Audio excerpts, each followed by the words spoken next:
Et si je vous disais qu'un minuscule sous-marin suédois a un jour coulé toute une flotte de super porte-avions américains sans jamais se faire repérer dans le labyrinthe glacé et peu profond de la mer Baltique, la Suède n'a pas seulement construit une marine, elle a conçu un cauchemar silencieux pour les superpuissances mondiales. Mais lesquels de ces monstres d'acier définissent réellement l'ingénierie militaire nordique? Dans cette vidéo, nous allons le découvrir en explorant le top 10 des navires de guerre les plus avancés de la marine suédoise. Pour débuter notre liste au numéro 10, nous avons l'incroyable aéroglisseur Svevare 2000. Imaginez un véhicule qui fait fi de toutes les règles navales traditionnelles, peu lui importe d'évoluer sur de l'eau profonde, de la vase peu profonde ou de la glace solide et épaisse. Le Svevare 2000 glisse sur un dôme d'air massif, atteignant des vitesses fulgurantes de plus de 95 km/h. Cela en fait l'une des plateformes de transport et d'assaut amphibie les plus rapides d'Europe du Nord. Avec une longueur totale de plus de 19 mètres et une largeur de près de 9 mètres, ce monstre de vitesse peut déployer rapidement des troupes amphibies suédoises directement sur des rivages rocheux où des bateaux ordinaires fracasseraient instantanément leur coque. Il transporte des machines lourdes, des soldats et de l'équipement tactique directement de la haute mer vers la terre ferme sans ralentir une seule seconde. Au fait, si vous regardez cette vidéo depuis votre téléphone, n'hésitez pas à laisser des points d'engouement. Cela nous aide énormément à créer du nouveau contenu chaque jour. Voir un énorme aéroglisseur voler au-dessus de mers gelées à près de 100 km/h relève de la pure perfection cinématographique, mais sa véritable force réside dans son agilité tactique. Glisser sur la glace avec un aéroglisseur est impressionnant. Mais que se passe-t-il lorsque vous devez déposer des commandos lourdement armés directement sur une côte rocheuse sous le feu ennemi? Cela nous amène au numéro 9 de notre liste, le légendaire bateau de combat Stridsbåt 420 HS. Si vous avez déjà regardé des vidéos d'action militaire en ligne, vous avez très certainement vu cette bête déraper dans des fjords étroits comme une voiture de rallye sur l'eau. Le Stridsbåt 420 HSM est l'évolution ultime de la célèbre famille d'embarcations d'assaut rapide suédoise. Mesurant tout juste moins de 16 mètres de long et propulsé par deux massifs moteurs diesel, développant plus de 1800 chevaux, ce bateau atteint des vitesses de pointe de plus de 80 km/h. Mais la vitesse ne fait pas tout. Grâce à son système avancé de propulsion à double hydrogène, le Stridsbåt 420 HSM peut exécuter des manœuvres à couper le souffle. Il peut effectuer un arrêt d'urgence complet depuis sa vitesse maximale, en moins de 20 mètres, une caractéristique connue sous le nom de crash stop, qui projette régulièrement vers l'avant les passagers non préparés. Il peut également virer dans un mouchoir de poche, dans des canaux extrêmement étroits, entre des îles de granit. La variante HSM modernisée apporte de sérieuses améliorations contemporaines à la conception d'origine, notamment un nouveau blindage de coque, des systèmes numériques modernes de gestion du champ de bataille et une télécommande d'armement qui permet aux opérateurs de tirer à la mitrailleuse lourde ou au lance-grenades en toute sécurité depuis l'intérieur de la cabine blindée. Il peut transporter 18 soldats amphibies côtiers entièrement équipés, s'encastrer directement dans les rochers pointus de la plage, abaisser sa rampe de proue avant et déployer les troupes en 5 secondes avant de faire marche arrière vers les eaux profondes. Si les bateaux d'assaut rapides dominent la surface de l'eau, de dangereuses menaces se cachent souvent sous les vagues dans un silence absolu. Cela nous amène au numéro 8, le chasseur de mines spécialisé de classe Koster. Les mines navales comptent parmi les armes les plus économiques et les plus redoutables de la guerre navale, capables de détruire instantanément de gigantesques navires de guerre. La marine suédoise a conçu la classe Koster spécifiquement pour nettoyer ces pièges invisibles dans les couloirs de navigation encombrés et les archipels stratégiques. Mesurant environ 47 mètres de long pour un déplacement d'environ 330 tonnes métriques, ces navires semblent traditionnels au premier abord, mais ils regorgent de secrets haute technologie. Leurs coques sont construites en plastique spécial renforcé de fibres de verre, ce qui les rend totalement non magnétique. Pourquoi est-ce important? Parce que de nombreuses mines marines modernes se déclenchent lors de variations de signature magnétique lorsque des navires métalliques passent au-dessus d'elles. Si vous appréciez cette immersion au cœur de la technologie navale avancée, cliquez sur le bouton s'abonner dès maintenant et rejoignez notre communauté. Nous publions du contenu militaire captivant chaque jour, vous ne manquerez ainsi aucune vidéo. Au-delà de leur coque furtive non magnétique, les navires de la classe Coaster utilisent des systèmes sonars avancés pour scanner le fond océanique avec un niveau de détail extrême. Une fois une mine détectée, l'équipage ne prend aucun risque humain.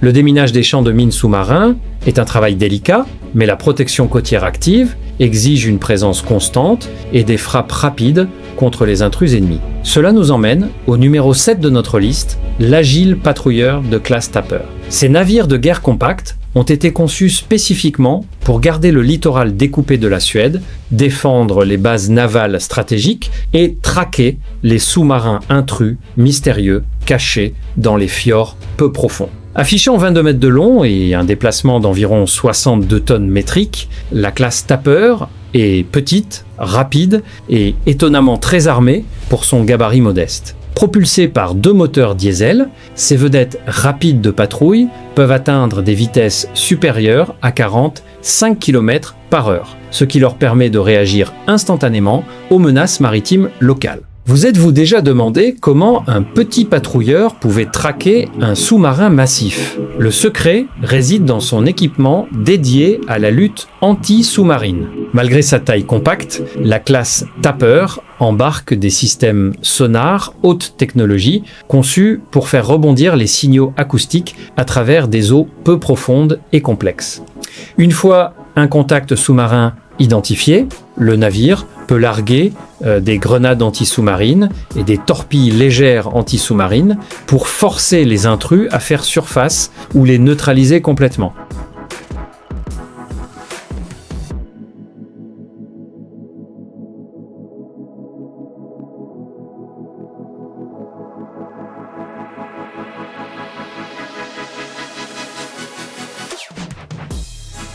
Faire fonctionner des sous-marins dans des eaux côtières froides et peu profondes est incroyablement risqué, et lorsque quelque chose tourne mal au fond de l'eau, les navires militaires standards se révèlent totalement inutiles. Cela nous amène au numéro 6. Le massif et irremplaçable navire de sauvetage de sous-marins HSOMS Belos. Ce bâtiment est un véritable géant comparé aux patrouilleurs plus modestes que nous venons d'examiner. Mesurant plus de 105 mètres de long et déplaçant environ 6100 tonnes métriques, le HSOMS Bello est en réalité le plus grand navire actuellement en service dans toute la marine suédoise. Mais ne vous laissez pas tromper par son rôle principal non combattant, car ce navire est truffé d'équipements d'ingénierie sous-marine parmi les plus complexes de la planète. Sa mission principale est simple mais extrêmement critique, secourir les marins piégés dans des sous-marins immergés, où que ce soit en mer Baltique ou dans l'Atlantique Nord. Pour ce faire, le HSOMS Belos emporte des systèmes de plongée profonde spécialisés,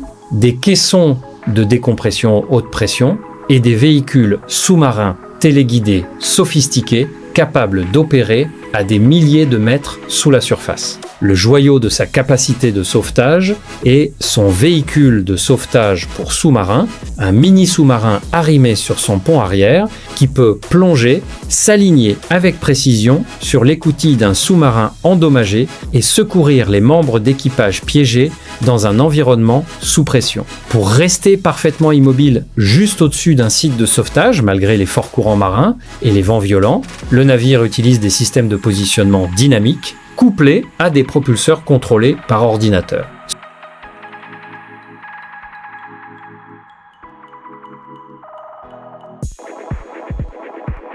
Si disposer d'une lourde capacité de sauvetage donne aux forces sous-marines une totale confiance opérationnelle, La dominance de surface exige des navires de guerre lourdement armés, dotés d'une puissance de feu majeure. Cela nous amène au numéro 5 de notre décompte, la légendaire classe Stockholm. Construits à l'origine comme des corvettes lance-missiles d'attaque rapide, ces navires de guerre ont représenté un bond en avant majeur pour l'ingénierie navale suédoise lors de leur entrée en service actif. Mesurant 50 mètres de long pour un déplacement d'environ 380 tonnes métriques, les navires de classe Stockholm ont été conçus pour déployer une puissance de feu rapide contre d'imposantes flottes de surface ennemie potentielles. Propulsés par un système combinant moteur diesel et turbine à gaz, ces navires de frappe lourd pouvaient fendre les flots à des vitesses de pointe dépassant les 55 km/h. Saviez-vous que ces bâtiments ont été construits au plus fort des tensions maritimes de la guerre froide? Au fil des décennies, ils ont subi des modernisations spectaculaires pour s'adapter aux menaces navales modernes. Leurs systèmes de gestion du combat ont été entièrement révisés, leurs ensembles sonars modernisés et des améliorations en matière de furtivité ont été ajoutées afin de réduire leur signature radar. Équipés de missiles anti-navires capables de frapper des bâtiments ennemis à des dizaines de kilomètres, de canons automatiques de pont, de gros calibres tirant des obus explosifs et de lance-torpilles dédiés à la lutte anti-sous-marine, la classe Stockholm a établi un standard redoutable pour la guerre de surface suédoise. Les navires de guerre de surface sont impressionnants à regarder, mais la véritable domination navale suédoise s'exerce dans un silence absolu, bien en dessous de la surface glacée de l'océan. Pour faire notre entrée dans le top 4 de notre liste, voici les redoutables sous-marins diesel électriques de classe Södermanland. Mesurant plus de 60 mètres de long, et déplaçant environ 1500 tonnes métriques en immersion totale, ces chasseurs sous-marins représentent une avancée majeure dans la technologie des sous-marins furtifs. Qu'est-ce qui rend ces sous-marins si dangereux pour des ennemis potentiels? La réponse réside dans leur système révolutionnaire de moteurs Stirling à propulsion anaérobie. Les sous-marins diesel, électriques traditionnels, doivent faire surface ou hisser un schnorkel pour faire tourner leur moteur et recharger leur batterie, ce qui les rend facilement détectables par les radars ennemis.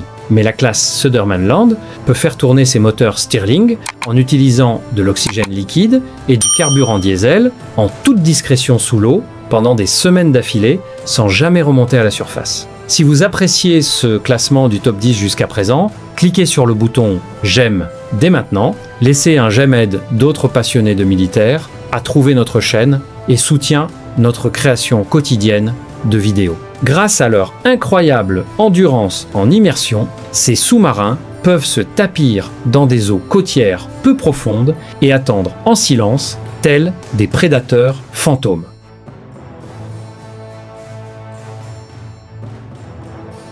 Les sous-marins règnent sur les profondeurs de la mer, mais conserver le contrôle total d'archipels maritimes très fréquentés exige des bâtiments de surface rapides dotés de suites de capteurs dernier cri. À la position numéro 3, nous retrouvons les redoutables corvettes de classe Gävle. Ces bâtiments de surface représentent une modernisation en profondeur d'anciens modèles de vedettes lance-missiles transformés en navires de guerre polyvalents haute technologie. Mesurant environ 57 mètres de long pour un déplacement d'environ 400 tonnes métriques, la classe Gävle a été spécialement mise à niveau pour opérer dans des environnements de guerre électronique à haute intensité.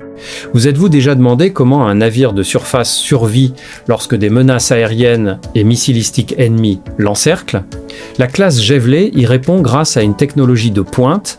Lors des récents programmes de révision, ces navires ont reçu de nouveaux systèmes radars 3D, des suites avancées de guerre électronique, des sonars remorqués modernes et des ordinateurs de contrôle du combat mis à niveau, identiques à ceux que l'on trouve sur les navires furtifs suédois les plus récents. Propulsés par de puissants systèmes à hydrogène, ils atteignent des vitesses de pointe de plus de 55 km/h, tout en conservant une manœuvrabilité exceptionnelle dans les eaux peu profondes.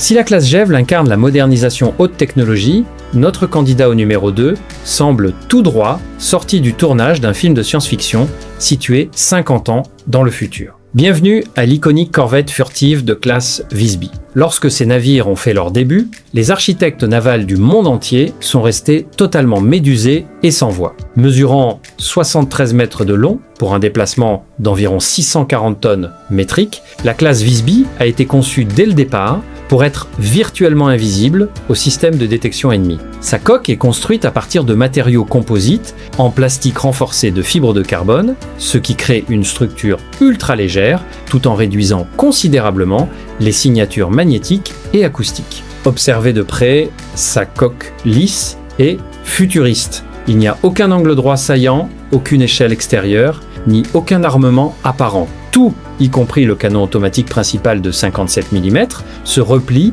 ou se rétracte à l'intérieur de la coque furtive lorsqu'il n'est pas utilisé afin de minimiser les réflexions radar. Propulsée par une combinaison de turbines à gaz et d'hydrogène, la classe Visby peut filer sur l'eau à des vitesses dépassant les 65 km/h tout en générant un sillage minimal.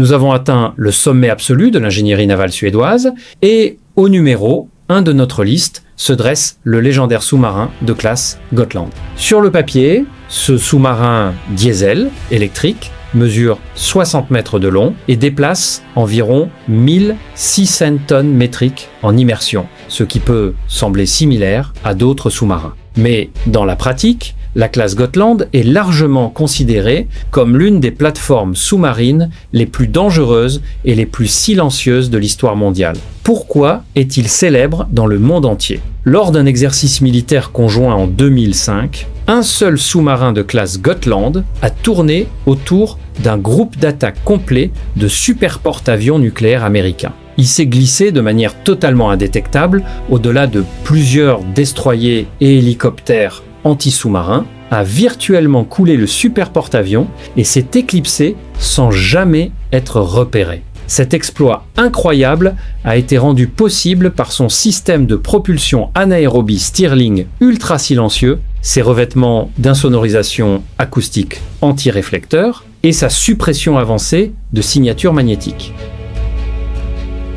Et voilà tout le monde, c'était les 10 meilleurs navires de guerre de la marine suédoise. Laquelle de ces machines vous a le plus impressionné ? Dites-le nous dans les commentaires ci-dessous. Et n'oubliez pas de cliquer sur j'aime et de vous abonner si vous voulez voir beaucoup d'autres classements comme celui-ci.